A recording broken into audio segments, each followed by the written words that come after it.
Всем привет! Вы смотрите новое видео на канале Deal by Deal English. Меня зовут Елена. Я занимаюсь преподаванием иностранных языков и разработкой материалов и курсов для их быстрого освоения. Сегодня мы с вами поговорим об инфинитиве в английском языке. Конечно же, урок в первую очередь предназначен для тех, кто испытывает какие-то трудности в использовании инфинитивов. Мы посмотрим на то, что из себя представляет инфинитив в английском языке, виды инфинитивов, отрицательную форму инфинитива, а также на инфинитивы, которые используются с to и без to. Да, то есть, соответственно, to infinitives and bare infinitives. Ну и в конце занятия я, конечно же, вам расскажу о том, какая тема выйдет на канале следующей. Друзья, не забывайте подписываться на канал, оставлять свои комментарии, ставить лайки, дизлайки, в общем, так или иначе реагировать.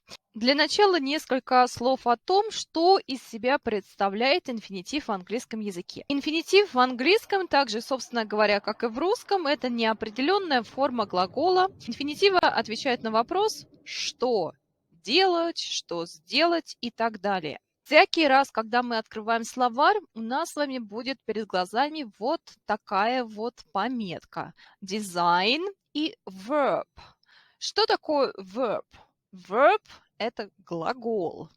Да, то есть мы понимаем, что перед нами глагол, и для образования неопределенной формы мы будем использовать частицу to design, разработать. Давайте посмотрим на то, какие бывают инфинитивы. Грубо говоря, инфинитивы в английском языке мы можем поделить на две группы. Те, которые используются с частицей to, и те, которые используются без нее, то есть without to. Также их называют bare infinitive, то есть голый инфинитив. Итак, друзья, давайте посмотрим на инфинитивы с частичкой to infinitives, и инфинитивы без частички to, bare infinitives. To go – идти или go. To watch – смотреть, наблюдать. Watch. To sell – продавать. Sell. О том, какой вариант инфинитива использовать, мы поговорим буквально через несколько мгновений.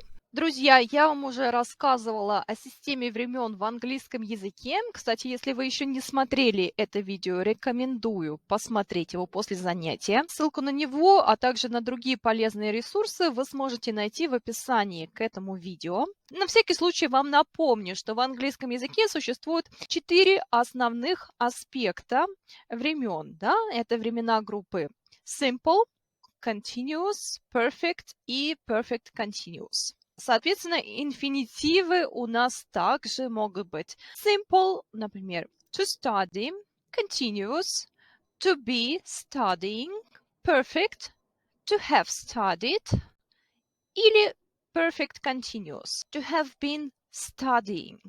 Сегодня мы с вами проходимся по общей концепции инфинитива в английском языке, а сейчас посмотрим на отрицательную форму инфинитива. Отрицательную форму английского инфинитива очень легко запомнить. Достаточно вспомнить первую строчку из замечательного произведения «Гамлет». To be or not to be. Быть или не быть. Это прекрасная цитата, в которой присутствует как утвердительная форма инфинитива to be, так и отрицательная not to be. Давайте посмотрим на конкретные примеры. Утвердительная форма to go – идти. Отрицательная not to go – не идти. To watch – смотреть, not to watch – не смотреть. To sell – продавать, not to sell – не продавать. Как я уже говорила, инфинитивы мы можем использовать как с частицей to, так и без нее. Давайте для начала посмотрим на инфинитивы без частицы to.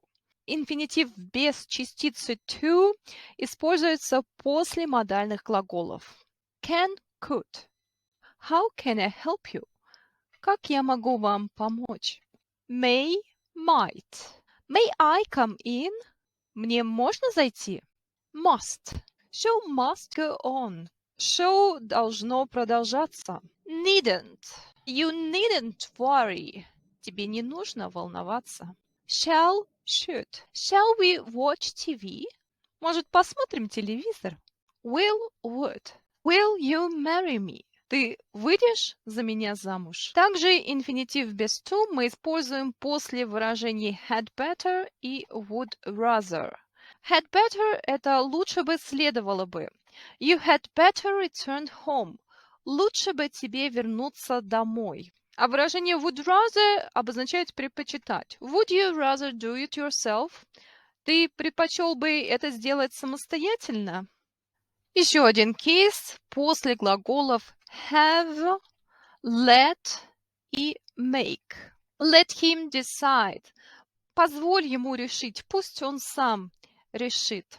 Мы не используем частицу to такими глаголами, как feel – чувствовать, hear – слышать, listen to – слушать, notice – замечать, see – видеть, watch – наблюдать. Если мы говорим о чем-то, что мы видели, слышали, слушали, замечали и так далее, прямо от начала и до конца. Например, I watched them play together. Я наблюдала за тем, как они играли вместе. Также мы не используем to после слов why или why not. Why cry about it? Зачем из-за этого плакать? Why not say so? Почему бы не сказать об этом? И, наконец, мы с вами добрались до последней части урока и посмотрим на инфинитив с частичкой to. Инфинитив вместе с to мы используем для объяснения причины, почему, why we do something. For example, I came here to ask you some questions. Я пришел сюда, чтобы задать тебе несколько вопросов. Также инфинитив с частичкой to мы используем после прилагательных.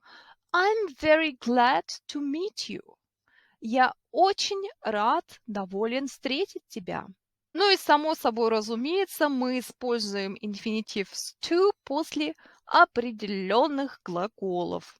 Так мы используем инфинитив после глаголов agree – соглашаться, decide – решить, hope – надеяться, learn how – научиться, как что-то делать, например, plan – планировать, want – хотеть. Например, we agreed to discuss it next Thursday. Мы договорились обсудить это в следующий четверг. Друзья, не забывайте, что инфинитив мы также можем использовать и в форме страдательного залога, поэтому я вам очень рекомендую посмотреть видео, в котором я рассказывала о формах страдательного залога в английском языке. Если у вас есть какие-то вопросы, обязательно задавайте их в комментариях к этому видео. Кстати, следующее грамматическое видео на канале будет на тему герундий. Gerund. Я желаю вам успеха в изучении английского языка, отличного, прекраснейшего настроения и до встречи в новых видео на моем канале. Bye-bye!